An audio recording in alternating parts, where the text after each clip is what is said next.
Assalamualaikum warahmatullahi wabarakatuh. Saya Ika Sumiati dari SMK Negeri 2 Kediri. Siap untuk mengikuti lomba mengajar APBN. Mengajar APBN, siapa takut? 3, 2, 1.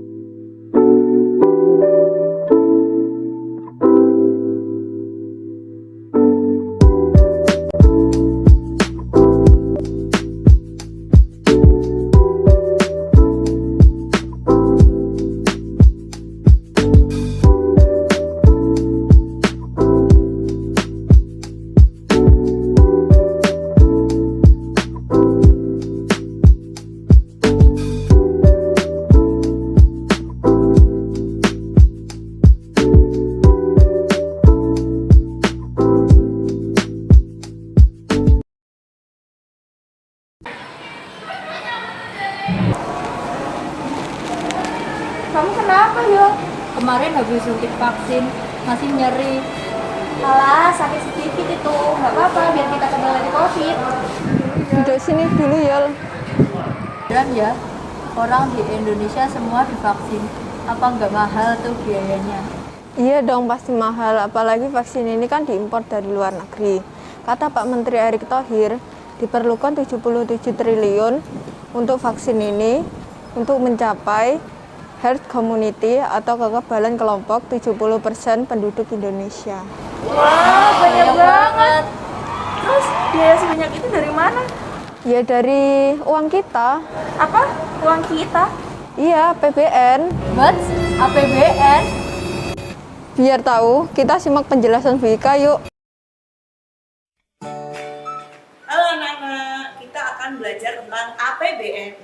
APBN ini berhubungan dengan kebijakan fiskal yang diambil pemerintah.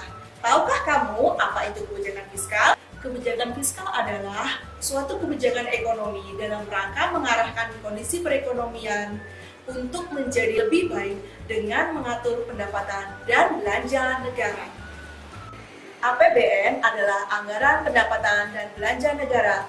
APBN adalah rincian daftar yang dibuat secara sistematis berisi rencana penerimaan dan pengeluaran negara selama 1 tahun atau periode anggaran. Sebelum disahkan oleh DPR, APBN bernama Rencana Anggaran Pendapatan dan Belanja Negara atau RAPBN. Landasan dari APBN adalah Pasal 23 Undang-Undang Dasar 1945. Selanjutnya kita belajar tentang fungsi APBN. Fungsi APBN terdiri dari 3, yaitu 1.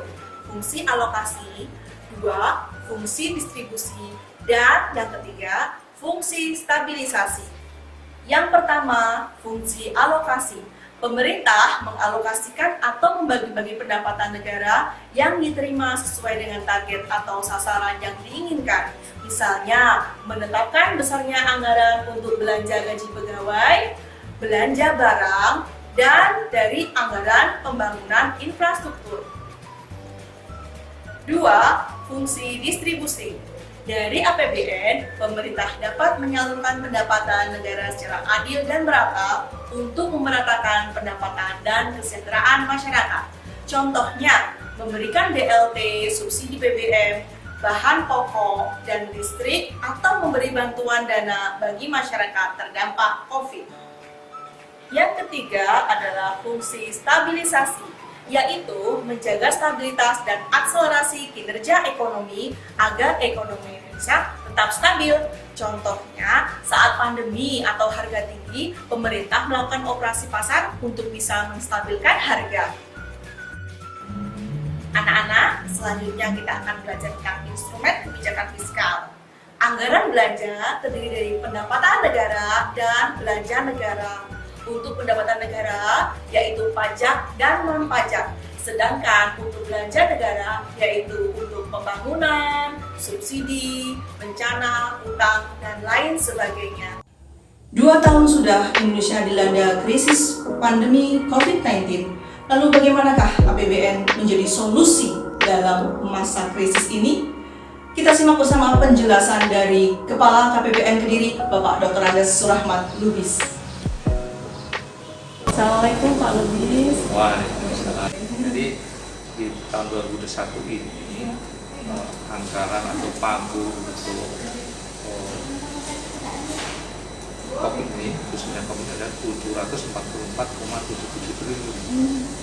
Itu besar juga, Eka ya. Nah, dan itu terbagi lagi, kan dari 744 triliun itu, 7 berarti terbagi menjadi untuk kesehatan sendiri aja itu ada 214,19 T, 214,96 T itu untuk kesehatan, itu untuk penggunaan rumah sakit darurat, untuk pembagian paket tempat masyarakat, biaya perawatan dan lain-lain. Lalu untuk juga perlindungan sosial sebesar 186,64 triliun, itu besar ya. Nah, itu untuk seperti untuk PKH, untuk kartu prakerja, bantuan berarti Pak yang ini. lain-lain. Terus untuk juga dukungan UMKM dan korporasi. Nah, untuk itu sebesar 162,40 T dan terkolokasi di sana semua. Lalu yang ada lagi, dua lagi, itu program prioritas. Nah, seperti untuk padat karya, pariwisata dan lain-lain itu sebesar 117,19 triliun. Lalu yang terakhir untuk insentif usaha itu sebesar 62,83 triliun untuk manfaat PPH kelas 1 untuk menanggulangi itu ya Pak ya, untuk PPH final dan sebagainya, untuk pengganti itu untuk apa, agar usaha kecil itu bisa tetap bangkit, tetap jalan. Nah, itu pemerintah mensubsidi terkait pajak-pajak. Nah, sudah tahu kan apa itu APBN? Jadi itu ya APBN. Udah tahu kan sekarang? Tapi aku masih penasaran nih, kenapa APBN nggak didanain dari sumber daya alam saja? Iya kan?